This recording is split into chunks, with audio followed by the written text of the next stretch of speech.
ಆತ್ಮೀಯ ಸ್ನೇಹಿತರೆ, MNS ಅಕಾಡೆಮಿಗೆ ಸ್ವಾಗತ. ಸ್ನೇಹಿತರೆ, ಮುಂಬರುವ ನೇಮಕಾತಿ ಪರೀಕ್ಷೆಗಳಾದಂಥ FDA, PSI ಮತ್ತು SDAಗೆ ಅತ್ಯಂತ ಉಪಯುಕ್ತವಾಗುವಂಥ ಸಾಮಾನ್ಯ ಕನ್ನಡ ಮತ್ತು ಸಾಮಾನ್ಯ ಜ್ಞಾನಕ್ಕೆ ಸಂಬಂಧಪಟ್ಟ ಟಾಪ್ 60 ಪ್ರಶ್ನೆಗಳನ್ನು ಈ ಒಂದು ವಿಡಿಯೋದಲ್ಲಿ ಚರ್ಚೆ ಮಾಡೋಣ. ದಯವಿಟ್ಟು ನಮ್ಮ ಈ ವಿಡಿಯೋವನ್ನು ಕೊನೆಯವರೆಗೂ ವೀಕ್ಷಿಸಿ. ಹಾಗೆ ನಮ್ಮ ಪ್ರಯತ್ನ ಇಷ್ಟವಾದಲ್ಲಿ ನಮ್ಮ MNS ಅಕಾಡೆಮಿ ಚಾನಲನ್ನು ಸಬ್ಸ್ಕ್ರೈಬ್ ಮಾಡಿ, ಲೈಕ್ ಮಾಡಿ, ಈ ವಿಡಿಯೋವನ್ನು ನಿಮ್ಮ ಸ್ನೇಹಿತರಿಗೂ ಕೂಡ ಶೇರ್ ಮಾಡಿ. ಮೊಟ್ಟಮೊದಲ ಕೇಂದ್ರ ಸಾಹಿತ್ಯ ಅಕಾಡೆಮಿ ಪ್ರಶಸ್ತಿ ಪಡೆದ ಕನ್ನಡದ ಕವಿ ಯಾರು? ಕುವೆಂಪು, ರಂಶ್ರೀ ಮುಗಳಿ, ದ.ರಾ. ಬೇಂದ್ರೆ, ವಿ.ಕೃ. ಗೋಕಾಕ್.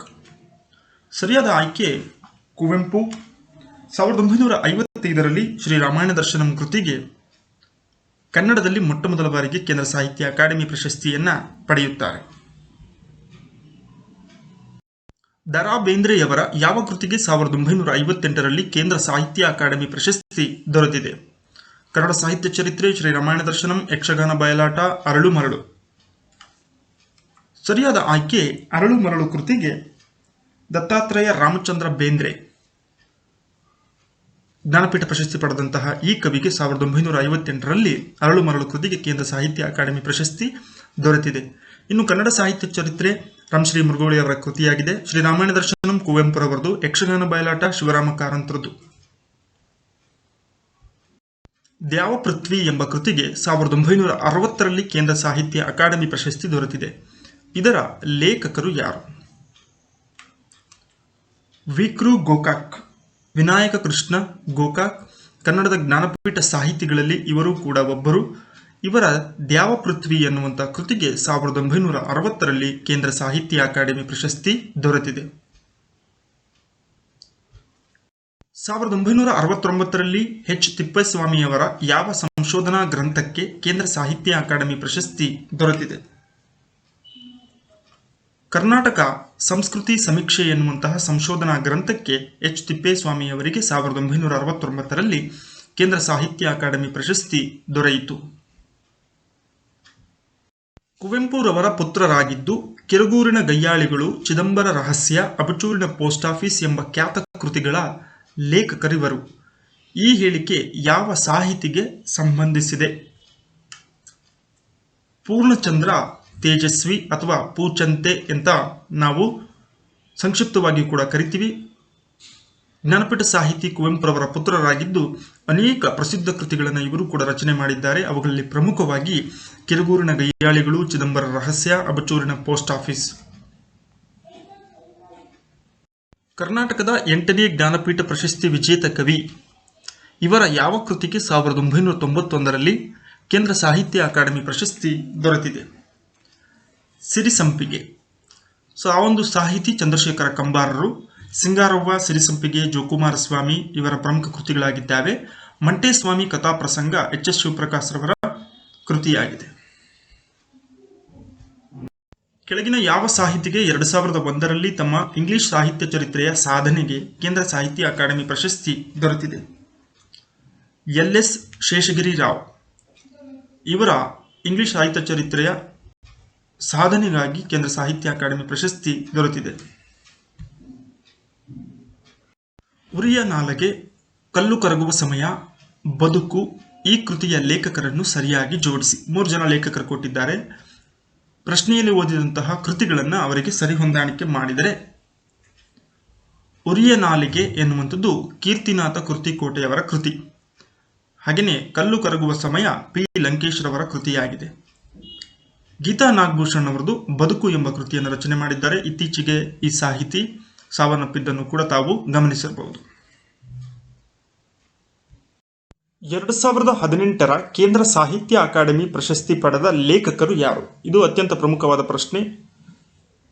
2018 ಕೇಳಬಹುದು, ಇಲ್ಲ 2019 ಕೇಳಬಹುದು. ಹೀಗಾಗಿ ಈ ಪ್ರಶ್ನೆಯನ್ನ ಚೆನ್ನಾಗಿ ನೆನಪಲ್ಲಿಟ್ಕೊಳ್ಳಿ.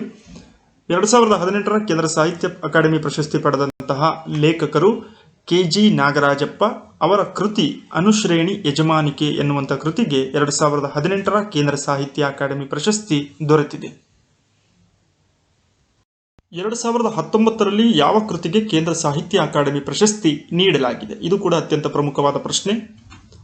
ವಿಜಯರವರ ಕುದಿ ಹೆಸರು ಎನ್ನುವಂತಹ ಕೃತಿಗೆ 2019ರ ಕೇಂದ್ರ ಸಾಹಿತ್ಯ ಅಕಾಡೆಮಿ ಪ್ರಶಸ್ತಿ ನೀಡಲಾಗಿದೆ. ಶಿವರಾಮ ಕಾರಂತರು ಎಷ್ಟನೇ ಕನ್ನಡ ಸಾಹಿತ್ಯ ಸಮ್ಮೇಳನದ ಅಧ್ಯಕ್ಷರಾಗಿದ್ದರು? 37ನೇ ಕನ್ನಡ ಸಾಹಿತ್ಯ ಸಮ್ಮೇಳನ ಮೈಸೂರಿನಲ್ಲಿ ಜರುಗುತ್ತೆ. ಅದರ ಒಂದು ಅಧ್ಯಕ್ಷತೆಯನ್ನ ಕನ್ನಡದ ಖ್ಯಾತ ಜ್ಞಾನಪೀಠ ಸಾಹಿತಿ ಶಿವರಾಮ ಕಾರಂತರು ಅಧ್ಯಕ್ಷತೆಯನ್ನ ವಹಿಸಿದ್ದರು. 19 ಮಹಾಪುರುಷರ ಕಥೆಗಳನ್ನು ಒಳಗೊಂಡ ಶಿವಕೋಟ್ಯಾಚಾರ್ಯನ ಪ್ರಸಿದ್ಧ ಕೃತಿ ಯಾವುದು? ಒಡ್ಡಾರಾಧನೆ ಸರಿಯಾದಂತಹ ಉತ್ತರ. ಇದು ಕನ್ನಡದ ಮೊದಲ ಗದ್ಯ ಕೃತಿಯೂ ಸಮೇತ ಹೌದು. ಇದರ ರಚನೆಕಾರ ಶಿವಕೋಟ್ಯಾಚಾರ್ಯನಾಗಿದ್ದು ಇದರಲ್ಲಿ 19 ಜನ ಮಹಾಪುರುಷರ ಕಥೆಗಳನ್ನು ಒಳಗೊಂಡಿದೆ. ಶರಣಸತಿ ಲಿಂಗಪತಿ ಎಂಬುದು ಈ ಕೆಳಗಿನ ಯಾವ ವಚನಕಾರ್ತಿಯ ಭಕ್ತಿಭಾವವಾಗಿದೆ? ನೀಡಿರುವಂತಹ ಆಯ್ಕೆಗಳಲ್ಲಿ ಅಕ್ಕ ಮಹಾದೇವಿ ಕನ್ನಡ ಮೊದಲ ಕವಯಿತ್ರಿ ಅಂತ ಕರಿತೀವಿ. ಇವರ ವಚನಗಳ ಒಂದು ಭಕ್ತಿಭಾವ ಏನಿದೆ ಶರಣಸತಿ ಲಿಂಗಪತಿ. ಯೋಗಾಂಗ ತ್ರಿವಿಧಿ ಎನ್ನುವಂಥದ್ದು ಇವರ ಪ್ರಮುಖ ಕೃತಿಯಾಗಿದೆ. ಬಸವಣ್ಣನ ಜೀವನ ವೃತ್ತಾಂತದ ಕಥೆಯನ್ನು ಒಳಗೊಂಡ ಬಸವರಾಜ ದೇವ ರಗಳೆ ಈ ಒಂದು ಕೃತಿಯ ಕರ್ತೃ ಯಾರು? ಹರಿಹರ ಕವಿ. 13 ಶತಮಾನದಲ್ಲಿ ನೆಲೆಸಿದ್ದಂತಹ ಹರಿಹರ ಕವಿಯು ಬಸವಣ್ಣನ ಜೀವನಕ್ಕೆ ಸಂಬಂಧಪಟ್ಟಂತಹ ಬಸವರಾಜ ದೇವ ರಗಳೆ ಎನ್ನುವಂತಹ ಪ್ರಸಿದ್ಧ ಕೃತಿಯನ್ನ ರಚನೆಯನ್ನ ಮಾಡ್ತಾನೆ. ಗಿರಿಜಾ ಕಲ್ಯಾಣ ಎನ್ನುವಂಥದ್ದು ಈತನ ಇನ್ನೊಂದು ಚಂಪೂ ಕಾವ್ಯವಾಗಿದೆ.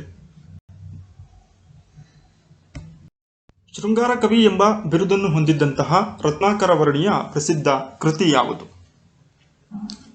ಭರತೇಶ ವೈಭವ. 16ನೇ ಶತಮಾನದಲ್ಲಿ ಇದ್ದಂತಹ ಪ್ರಸಿದ್ಧ ಜೈನ ಕವಿ ರತ್ನಾಕರ ವರ್ಣಿಯಾಗಿದ್ದು ಚಾರುಕೀರ್ತಿ ಆಚಾರ್ಯ ಈತನ ದೀಕ್ಷಾ ಗುರು. ಈತನ ಅತ್ಯಂತ ಪ್ರಸಿದ್ಧವಾದಂತಹ ಕೃತಿ ಭರತೇಶ ವೈಭವವಾಗಿದ್ದು ಅನೇಕ ಭಾಷೆಗಳಿಗೆ ಇದು ಭಾಷಾಂತರವೂ ಸಮೇತ ಆಗಿದೆ. ಪದ್ಯಂ ವದ್ಯಂ ಗದ್ಯಂ ರುದ್ಯಂ ಎಂಬುದು ಈ ಕೆಳಗಿನ ಯಾವ ಕವಿಯ ಸಿದ್ಧಾಂತವಾಗಿದೆ? ಸರಿಯಾದಂತಹ ಉತ್ತರ ಮುದ್ದಣ್ಣ.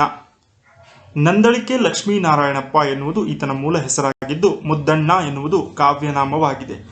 ಈತನ ಒಂದು ಕಾವ್ಯ ರಚನೆಯ ಸಿದ್ಧಾಂತ ಏನಿದೆ ಅದನ್ನ ಪದ್ಯಂ ವದ್ಯಂ ಗದ್ಯಂ ರುದ್ಯಂ ಎನ್ನುವಂಥದ್ದಾಗಿದೆ. ನಾಲ್ವಡಿ ಕೃಷ್ಣರಾಜ ಒಡೆಯರಿಂದ ರಾಜ ಸೇವಾಸಕ್ತ ಎಂಬ ಬಿರುದನ್ನು ಪಡೆದಂತಹ ಕನ್ನಡದ ಕವಿ ಯಾರು? BM ಶ್ರೀ ಕಂಠಯ್ಯ. ಪೂರ್ಣ ಹೆಸರು ಬೆಳ್ಳಾವೆ ಮೈಲಾರಯ್ಯ ಶ್ರೀಕಂಠಯ್ಯ ಎನ್ನುವಂಥದ್ದಾಗಿದ್ದು ಮೂಲತಃ ತುಮಕೂರು ಜಿಲ್ಲೆಯವರಾಗಿದ್ದಾರೆ. ಕನ್ನಡ ಸಾಹಿತ್ಯದ ಆಚಾರ್ಯ ಪುರುಷೋತ್ತಮ ಎಂತಲೂ ಕೂಡ ಕರೀತಾರೆ. ಗದಾಯುದ್ಧ ನಾಟಕಂ, ಅಶ್ವತ್ಥಾಮನ್ ಮುಂತಾದ ಪ್ರಸಿದ್ಧ ಕೃತಿಗಳನ್ನು ರಚನೆ ಮಾಡಿದ್ದು ನಾಲ್ವಡಿ ಕೃಷ್ಣರಾಜ ಒಡೆಯರವರಿಂದ ರಾಜ ಸೇವಾಸಕ್ತ ಎಂಬ ಬಿರುದನ್ನು ಪಡೆದಿದ್ದಾರೆ. ಮಾಸ್ತಿ ವೆಂಕಟೇಶ್ ಅಯ್ಯಂಗಾರರ ಯಾವ ಕೃತಿಗೆ 1984ರಲ್ಲಿ ಜ್ಞಾನಪೀಠ ಪ್ರಶಸ್ತಿ ದೊರಕಿದೆ? ಚಿಕ್ಕವೀರ ರಾಜೇಂದ್ರ. ಮಾಸ್ತಿಯವರನ್ನ ಕನ್ನಡದ ಆಸ್ತಿ ಅಂತಲೂ ಕೂಡ ಕರೀತಾರೆ. ಶ್ರೀನಿವಾಸ ಎಂಬುದು ಇವರ ಕಾವ್ಯನಾಮ. ಸಣ್ಣ ಕಥೆಗಳ ಜನಕ ಎಂದು ಖ್ಯಾತಿಯನ್ನು ಪಡೆದಿದ್ದು ಕಾಕನಕೋಟೆ, ಚಿಕ್ಕವೀರ ರಾಜೇಂದ್ರ ಇವರ ಪ್ರಮುಖ ಕೃತಿಗಳಾಗಿದ್ದು ಚಿಕ್ಕವೀರ ರಾಜೇಂದ್ರ ಕೃತಿಗೆ ಜ್ಞಾನಪೀಠ ಪ್ರಶಸ್ತಿ ದೊರೆತಿದೆ. ಹೋಮ್ ರೂಲು, ಪೋಲಿ ಕಿಟ್ಟಿ, ಅಮ್ಮಾವರ ಗಂಡ, ಮಕ್ಕಳ ಸ್ಕೂಲು, ಮನೇಲಲ್ವೇ ಈ ಪ್ರಸಿದ್ಧ ನಾಟಕ ಕೃತಿಗಳ ಲೇಖಕರು ಯಾರು? TP ಕೈಲಾಸಂ ಸರಿಯಾದಂತಹ ಉತ್ತರ. ನವ್ಯ ನಾಟಕಗಳ ಪಿತಾಮಹ ಅಂತ TP ಕೈಲಾಸಂರವನ್ನ ಕರೀತಾರೆ. 1945ರಲ್ಲಿ ಮದ್ರಾಸ್ನಲ್ಲಿ ನಡೆದಂತಹ ಕನ್ನಡ ಸಾಹಿತ್ಯ ಸಮ್ಮೇಳನದ ಅಧ್ಯಕ್ಷರು ಕೂಡ ಆಗಿದ್ದರು. ಕನ್ನಡ ಪ್ರಹಸನ ಪಿತಾಮಹ ಎಂಬ ಹೆಸರು ಸಮೇತ ಇವರಿಗೆ ಇದೆ. 1994ರಲ್ಲಿ ಕಲ್ಲು ಕರಗುವ ಸಮಯ ಕೃತಿಗೆ ಕೇಂದ್ರ ಸಾಹಿತ್ಯ ಅಕಾಡೆಮಿ ಪ್ರಶಸ್ತಿ ನೀಡಲಾಗಿದೆ. ಇದು ಯಾರ ಕೃತಿಯಾಗಿದೆ?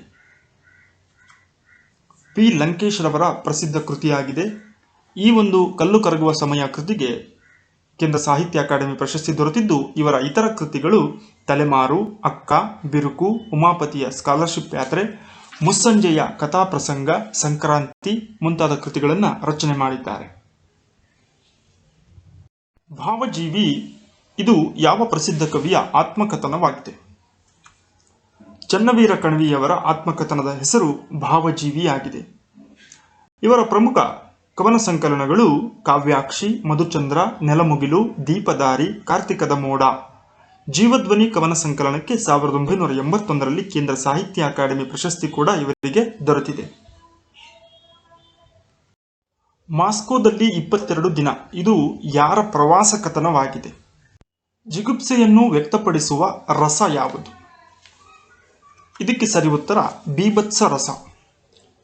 ನವರಸಗಳನ್ನು ವ್ಯಕ್ತಪಡಿಸಬೇಕಾದ್ರೆ ಅವುಗಳ ಸ್ಥಾಯಿ ಭಾವವನ್ನು ಹೇಳ್ತೇವೆ, ಅಂದರೆ ಅದರ ಭಾವನೆಯನ್ನು ಹೇಳ್ತೇವೆ. ಜಿಗುಪ್ಸೆಯನ್ನು ಯಾವಾಗ ಅದರ ಯಾವ ಭಾವನೆಯ ಮೂಲಕ ವ್ಯಕ್ತಪಡಿಸುತ್ತೇವೆ ಅಂತೇಳಿ ಅದಕ್ಕೆ ಬೀಭತ್ಸ ರಸ ಅಂತ ಕರಿತೀವಿ.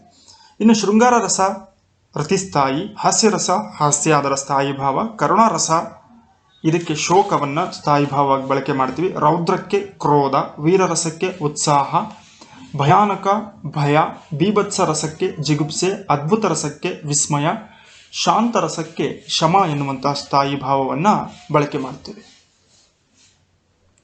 ಖ್ಯಾತ ಕರ್ನಾಟಕ ವೃತ್ತಗಳ ಸಂಖ್ಯೆ ಎಷ್ಟು? ಕನ್ನಡದ ಛಂದಸ್ಸಿನಲ್ಲಿ ಖ್ಯಾತ ಕರ್ನಾಟಕ ವೃತ್ತಗಳ ಸಂಖ್ಯೆ 6. ಅವುಗಳು ಯಾವುವು ಎಂದರೆ ಉತ್ಪಲಮಾಲ ವೃತ್ತ, ಚಂಪಕಮಾಲ ವೃತ್ತ, ಶಾರ್ದೂಲ ವಿಕ್ರೀಡಿತ ವೃತ್ತ, ಮತ್ತೇಬ ವಿಕ್ರೀಡಿತ ವೃತ್ತ, ಸ್ರಗ್ಧಾರ ವೃತ್ತ ಮತ್ತು ಮಹಾಸ್ರಗ್ಧಾರ ವೃತ್ತ. ಚಂದ್ರ ಪ್ಲಸ್ ಉದಯ, ಚಂದ್ರೋದಯ ಇದು ಯಾವ ಸಂಧಿಗೆ ಉದಾಹರಣೆಯಾಗಿದೆ? ಗುಣಸಂಧಿಗೆ ಉದಾಹರಣೆಯಾಗಿರುವಂಥ ಪದವಾಗಿದೆ. ಮೊದಲು ಗುಣಸಂಧಿ ಅಂದರೆ ಏನಂತ ಅದರ ವ್ಯಾಖ್ಯಾನವನ್ನು ನೋಡೋದಾದ್ರೆ, ಆ ಕಾರಗಳಿಗೆ ಈ ಕಾರಗಳು ಪರವಾದರೆ ಅವೆರಡರ ಸ್ಥಾನದಲ್ಲಿ ಎ ಕಾರವು, ಉ ಕಾರಗಳು ಪರವಾದರೆ ಓ ಕಾರವು, ರು ಕಾರ ಪರವಾದರೆ ಅರ್ ಕಾರವು ಆದೇಶವಾಗಿ ಬರುವುದಕ್ಕೆ ಗುಣಸಂಧಿ ಎನ್ನುವರು. ಸೊ ಈ ಒಂದು ಪದರಚನೆಯನ್ನು ನೋಡಿದಾಗ ಆ ಪೂರ್ವಪದ ಚಂದ್ರ ಎನ್ನುವಂಥದ್ರಲ್ಲಿ ಆಕಾರ ಮತ್ತು ಉಕಾರದ ಬದಲಾಗಿ ಇಲ್ಲಿ ಓಕಾರ ಬಂದಿದೆ. ಸೊ ಹೀಗಾಗಿ ಇದರ ಉದಾಹರಣೆ ಗುಣಸಂಧಿಯಾಗಿದೆ. 1985ರಲ್ಲಿ ಸಾರ್ಕ್ನ ಮೊದಲ ಶೃಂಗಸಭೆ ನಡೆದಂತಹ ಸ್ಥಳ ಯಾವುದು? ಸರಿಯಾದಂತಹ ಉತ್ತರ ಢಾಕಾ. ಬಾಂಗ್ಲಾದೇಶದ ರಾಜಧಾನಿಯಾದಂಥ ಢಾಕಾದಲ್ಲಿ 1985ರ ಡಿಸೆಂಬರ್ 7 ಮತ್ತು 8ನೇ ದಿನಾಂಕದಂದು ಈ ಒಂದು ಸಾರ್ಕ್ನ ಮೊದಲ ಶೃಂಗಸಭೆ ನಡೆಯುತ್ತೆ. ಇದರಲ್ಲಿ ಬಾಂಗ್ಲಾದೇಶ, ಮಾಲ್ಡೀವ್ಸ್, ಪಾಕಿಸ್ತಾನ, ಶ್ರೀಲಂಕಾ, ಭೂತಾನ್, ನೇಪಾಳ ಮತ್ತು ಭಾರತದ ಪ್ರಧಾನಮಂತ್ರಿಯು ಕೂಡ ಭಾಗವಹಿಸಿದ್ದರು. ಹುಲಿ ಯೋಜನೆ ಆರಂಭಿಸಿದಂಥ ವರ್ಷ ಯಾವುದು? ಅಥವಾ ಹುಲಿ ಸಂರಕ್ಷಣಾ ಯೋಜನೆ ಅಂತ ಕೂಡ ಕರಿತೀವಿ. ಇದನ್ನು ಆರಂಭಿಸಿದಂಥ ವರ್ಷ 1973 ಏಪ್ರಿಲ್ನಲ್ಲಿ ಪ್ರಾಜೆಕ್ಟ್ ಟೈಗರ್ ಅಥವಾ ಟೈಗರ್ ಕನ್ಸರ್ವೇಷನ್ ಪ್ರೋಗ್ರಾಮ್ ಅಂತಲೂ ಕೂಡ ಕರಿತೀವಿ. ಇದನ್ನು ಆರಂಭ ಮಾಡಲಾಯಿತು. ಆಗಿದ್ದಂತಹ ಪ್ರಧಾನಮಂತ್ರಿಯವರು ಶ್ರೀಮತಿ ಇಂದಿರಾ ಗಾಂಧಿ. ಈ ಒಂದು ಪ್ರಾಜೆಕ್ಟ್ ಟೈಗರ್ನ ಮೊದಲ ಡೈರೆಕ್ಟರ್ ಏನಿದ್ದಾರೆ ಅವರು ಕೈಲಾಶ್ ಸಂಕಲ ಎನ್ನುವಂಥವರು. ವಿಶ್ವ ಅಭಿವೃದ್ಧಿ ವರದಿಯನ್ನು ಪ್ರಕಟಿಸುವಂತಹ ಸಂಸ್ಥೆ ಯಾವುದು? ವರ್ಲ್ಡ್ ಡೆವಲಪ್ಮೆಂಟ್ ರಿಪೋರ್ಟ್ ಅಥವಾ WDR ಅಂತ ಕರಿತೀವಿ. ಇದನ್ನು ವಾರ್ಷಿಕವಾಗಿ ಪ್ರಕಟಿಸುವಂತಹ ಸಂಸ್ಥೆ IBRD, international bank for reconstruction and development ಎನ್ನುವಂತಹ ಸಂಸ್ಥೆ ಏನಿದೆ ಇದು 1978ರಿಂದ ಪ್ರತಿ ವರ್ಷ ಪ್ರಕಟಣೆಯನ್ನ ಮಾಡುತ್ತೆ. ಮಾಂಟ್ರಿಯಲ್ ಪ್ರೋಟೋಕಾಲ್ ಯಾವುದಕ್ಕೆ ಸಂಬಂಧಿಸಿದೆ? ಇದು ಓಜೋನ್ ಪದರ ಕ್ಷೀಣಿಸುವಿಕೆಗೆ ಸಂಬಂಧಪಟ್ಟ ಹಾಗೆ ಮಾಡಿಕೊಂಡಂತಹ ಒಪ್ಪಂದವಾಗಿದೆ. 1987ರಲ್ಲಿ ಇದನ್ನ ಜಾರಿಗೆ ತರಲಾಯಿತು. ಮ್ಯಾಸ್ಟ್ರಿಚ್ಟ್ ಒಪ್ಪಂದ ಈ ಕೆಳಗಿನ ಯಾವುದಕ್ಕೆ ಸಂಬಂಧಿಸಿದೆ? ಇದು 1991ರಲ್ಲಿ ಐರೋಪ್ಯ ಒಕ್ಕೂಟಗಳೇನಿದ್ದಾವೆ ಅವು ಮಾಡಿಕೊಂಡಂತಹ ಒಪ್ಪಂದವನ್ನ ಮ್ಯಾಸ್ಟ್ರಿಚ್ ಒಪ್ಪಂದ ಅಂತ ಕರಿತೀವಿ. ಅಂತಾರಾಷ್ಟ್ರೀಯ ನ್ಯಾಯಾಲಯದಲ್ಲಿರುವಂತಹ ನ್ಯಾಯಾಧೀಶರ ಸಂಖ್ಯೆ ಎಷ್ಟು? ಇದಕ್ಕೆ ಸರಿ ಉತ್ತರ 15. ಅಂತಾರಾಷ್ಟ್ರೀಯ ನ್ಯಾಯಾಲಯದಲ್ಲಿರುವಂತಹ ಒಟ್ಟು ಜಡ್ಜ್ಗಳ ಸಂಖ್ಯೆ. ಪೆರಿಯಾರ್ ವನ್ಯಜೀವಿ ಧಾಮ ಎಲ್ಲಿದೆ? ಇದು ಕೇರಳದ ಇಡುಕ್ಕಿಯಲ್ಲಿದೆ. ಪೆರಿಯಾರ್ ರಾಷ್ಟ್ರೀಯ ಉದ್ಯಾನವನವು ಭಾರತದ ಕೇರಳ ರಾಜ್ಯದಲ್ಲಿದ್ದು, ಕೇರಳ ರಾಜ್ಯದ ಇಡುಕ್ಕಿ ಜಿಲ್ಲೆಯಲ್ಲಿ ಇದನ್ನು ನಾವು ಹೊಂದಿಕೊಂಡಂತೆ ಕಾಣುತ್ತೇವೆ. ಇದು ಭಾರತದ ಪ್ರಮುಖ ವ್ಯಾಘ್ರ ಸಂರಕ್ಷಣಾ ಅಂದರೆ ಹುಲಿ ಸಂರಕ್ಷಣಾ ಕೇಂದ್ರಗಳಲ್ಲಿ ಒಂದಾಗಿದೆ. ಇದರಲ್ಲಿ ಯಾವುದು ಹುಲಿ ಸಂರಕ್ಷಿತ ಧಾಮವಾಗಿದೆ? ನೀಡಿರುವಂತಹ ಆಯ್ಕೆಗಳಲ್ಲಿ ವಾಲ್ಮೀಕಿ, ಹಜಾರಿಬಾಗ್, ಬಂಡೀಪುರ್ ಕರ್ನಾಟಕ, ನಾಗಾರ್ಜುನ ಸಾಗರ, ಶ್ರೀಶೈಲಂ, ಪೆಂಚ್, ಗೆರ್ವಾಲ್. ಇದರಲ್ಲಿ ಹುಲಿ ಸಂರಕ್ಷಿತ ರಾಷ್ಟ್ರೀಯ ಅಭಯಾರಣ್ಯಗಳು ಯಾವುವು ಅಂತ ನೋಡೋದಾದ್ರೆ ಇದಕ್ಕೆ ಸರಿ ಉತ್ತರ ಮೇಲಿನ ಎಲ್ಲವೂ, ಅಂದ್ರೆ ಎಲ್ಲವೂ ಕೂಡ ಹುಲಿ ಸಂರಕ್ಷಿತ ಧಾಮಗಳಾಗಿದ್ದಾವೆ. ರೇಡಿಯೋ ಅಸ್ಟ್ರಾನಮಿ ಕೇಂದ್ರ ಎಲ್ಲಿದೆ? ರೇಡಿಯೋ ಅಸ್ಟ್ರಾನಮಿ ಸೆಂಟರ್ ಇದು ಮಹಾರಾಷ್ಟ್ರದ ಮುಂಬೈನಲ್ಲಿ ರೇಡಿಯೋ ಅಸ್ಟ್ರಾನಮಿ ಕೇಂದ್ರವನ್ನು ಕಾಣುತ್ತೇವೆ. ನೊಮ್ಯಾಡಿಕ್ ಎಲಿಫೆಂಟ್ ಯಾವುದರ ನಡುವಿನ ಮಿಲಿಟರಿ ಕಸರತ್ತಾಗಿದೆ? ಅಂದರೆ ಯಾವ ದೇಶಗಳ ನಡುವೆ ನಡೆದಂತಹ ಮಿಲಿಟರಿ ಸಮರಾಭ್ಯಾಸದ ಹೆಸರಾಗಿದೆ? ಸರಿಯಾದ ಉತ್ತರ ಭಾರತ ಮತ್ತು ಮಂಗೋಲಿಯಾದ ನಡುವೆ ನಡೆದಂತಹ ಮಿಲಿಟರಿ ಸಮರಾಭ್ಯಾಸದ ಹೆಸರು ನೊಮ್ಯಾಡಿಕ್ ಎಲಿಫೆಂಟ್ ಆಗಿದೆ. ಗ್ಲೋನಸ್ ರೇಡಿಯೋ ನ್ಯಾವಿಗೇಷನ್ ಸಿಸ್ಟಮ್ ಯಾವ ದೇಶದ್ದಾಗಿದೆ? ಗ್ಲೋಬಲ್ ನ್ಯಾವಿಗೇಷನ್ ಸ್ಯಾಟಲೈಟ್ ಸಿಸ್ಟಮ್ ಅಂತ ಕರಿತೀವಿ. ಇದು ಯಾವ ದೇಶದ್ದಾಗಿದೆ? ಇದಕ್ಕೆ ಸರಿಯಾದಂತಹ ಉತ್ತರ ವಿಸ್ತೀರ್ಣದಲ್ಲಿ ಪ್ರಪಂಚದ ಅತ್ಯಂತ ದೊಡ್ಡ ದೇಶವಾಗಿರುವಂತಹ ರಷ್ಯಾದ ರೇಡಿಯೋ ನ್ಯಾವಿಗೇಷನ್ ಸಿಸ್ಟಮ್ನ ಹೆಸರಾಗಿದೆ. ಭಾರತದ ನೌಕಾದಳದ ಅಣ್ವಸ್ತ್ರ ಸಾಮರ್ಥ್ಯದ ಜಲಾಂತರ್ಗಾಮಿ ಯಾವುದು? ಇದಕ್ಕೆ ಸರಿ ಉತ್ತರ INS ಚಕ್ರ. ಪ್ರಥಮ ಏಷ್ಯನ್ ಗೇಮ್ಸ್ ಜರುಗಿದಂತಹ ಸ್ಥಳ ಯಾವುದು? ಭಾರತದ ರಾಜಧಾನಿಯಾದಂತಹ ನವದೆಹಲಿಯಲ್ಲಿ 1951ರಲ್ಲಿ ಮೊದಲ ಏಷ್ಯನ್ ಗೇಮ್ಸ್ಗಳು ಆರಂಭ ಆದವು. BC ರಾಯ್ ಕಪ್ ಯಾವ ಕ್ರೀಡೆಗೆ ಸಂಬಂಧಿಸಿದೆ? BC Roy cup junior football ಆಟಗಳಿಗೆ ಸಂಬಂಧಪಟ್ಟಂತಹ ಕಪ್ ಆಗಿದೆ. ಏಷ್ಯಾದ ಮೊದಲ ರೈಸ್ ಟೆಕ್ನಾಲಜಿ ಪಾರ್ಕ್ ಯಾವುದು? ಏಷ್ಯಾದ ಮೊದಲ ರೈಸ್ ಟೆಕ್ನಾಲಜಿ ಪಾರ್ಕ್ ಅನ್ನು ಕರ್ನಾಟಕದ ಗಂಗಾವತಿಯಲ್ಲಿ ಸ್ಥಾಪನೆ ಮಾಡಲಾಗಿದೆ. ಟೆಸ್ಟ್ ಕ್ರಿಕೆಟ್ನಲ್ಲಿ ಮೊದಲ ಶತಕ ಸಿಡಿಸಿದ ಭಾರತೀಯ ಕ್ರಿಕೆಟ್ ಆಟಗಾರ ಯಾರು? ಇದಕ್ಕೆ ಸರಿಯಾದ ಉತ್ತರ ಲಾಲಾ ಅಮರನಾಥ್ ರವರು ಟೆಸ್ಟ್ ಇತಿಹಾಸದಲ್ಲಿ ಮೊದಲ ಶತಕವನ್ನು ಸಿಡಿಸಿದಂತ ಭಾರತೀಯ ಆಟಗಾರರಾಗಿದ್ದಾರೆ. ಭಾರತದಲ್ಲಿ ಹಿಂದಿಯ ನಂತರ ಅತಿದೊಡ್ಡ ಭಾಷಾ ಘಟಕ ಯಾವುದು? ಅಂದರೆ ಅತಿ ಹೆಚ್ಚು ಜನ ಮಾತನಾಡುವಂತಹ ಭಾಷಾ ಘಟಕ ಯಾವುದು? ಇದಕ್ಕೆ ಸರಿಯಾದ ಉತ್ತರ ಬಂಗಾಳಿ ಭಾಷೆ ಆಗಿದೆ. ಪದ್ಮಶ್ರೀ ಗೌರವವನ್ನು ಪಡೆದಂತಹ ಭಾರತದ ಮೊದಲ ಅಭಿನೇತ್ರಿ ಯಾರು? ಪದ್ಮಶ್ರೀ ಪ್ರಶಸ್ತಿಯನ್ನ ಪಡೆದಂತಹ ಭಾರತದ ಮೊದಲ ಅಭಿನೇತ್ರಿ ನರ್ಗಿಸ್ ದತ್. ಈಗಿನ ಖ್ಯಾತ ಬಾಲಿವುಡ್ ನಟರಾದಂತಹ ಸಂಜಯ್ ದತ್ ಅವರ ತಾಯಿಯಾಗಿದ್ದು ಇವರು ಮೊಟ್ಟಮೊದಲ ಬಾರಿಗೆ ಪದ್ಮಶ್ರೀ ಗೌರವವನ್ನು ಪಡೆದಂತಹ ಅಭಿನೇತ್ರಿಯಾಗಿದ್ದಾರೆ. ಭಾರತದ ಯಾವ ರಾಜ್ಯದಲ್ಲಿ ಅತ್ಯಧಿಕ ಸಂಖ್ಯೆಯಲ್ಲಿ ಪರಿಶಿಷ್ಟ ಪಂಗಡದವರಿದ್ದಾರೆ? ಅಂದರೆ ಪರಿಶಿಷ್ಟ ಪಂಗಡದವರು ಹೆಚ್ಚು ಸಂಖ್ಯೆಯಲ್ಲಿರುವಂತಹ ರಾಜ್ಯ ಯಾವುದು? ಇದಕ್ಕೆ ಸರಿ ಉತ್ತರ ಮಧ್ಯಪ್ರದೇಶದಲ್ಲಿ ಹೆಚ್ಚಿನ ಪ್ರಮಾಣದಲ್ಲಿ ಇದ್ದಾರೆ. ಈ ಕೆಳಗಿನ ಯಾವ ದೇಶದಲ್ಲಿ ಬೌದ್ಧ ಧರ್ಮ ಹೆಚ್ಚು ಪ್ರಚಲಿತವಾಗಿಲ್ಲ? ನೀಡಿರುವಂತಹ ಆಯ್ಕೆಗಳನ್ನು ಗಮನಿಸಿದಾಗ ಆಸ್ಟ್ರೇಲಿಯಾ, ಶ್ರೀಲಂಕಾ, ಚೀನಾ ಮತ್ತು ಜಪಾನ್. ಹಾಗೆಯೇ ಭಾರತದಲ್ಲಿ ಉಗಮಿಸಿದಂತಹ ಬೌದ್ಧ ಧರ್ಮ ಹೆಚ್ಚು ಪ್ರಚಲಿತವನ್ನು ಪಡೆದುಕೊಂಡಿದ್ದು ಶ್ರೀಲಂಕಾ, ಚೀನಾ ಮತ್ತು ಜಪಾನ್ನಲ್ಲಿ. ಹಾಗಾಗಿ ಆಸ್ಟ್ರೇಲಿಯಾ ಈ 4 ಆಯ್ಕೆಗಳನ್ನು ನೋಡಿದಾಗ ಹೆಚ್ಚು ಧರ್ಮ ಪ್ರಚಲಿತವಾಗದೇ ಇರುವಂತಹ ದೇಶವಾಗಿದೆ. ಈ ಕೆಳಕಂಡವರಲ್ಲಿ ಯಾರು ಹಂಗಾಮಿ ರಾಷ್ಟ್ರಪತಿಯಾಗಿರಲಿಲ್ಲ?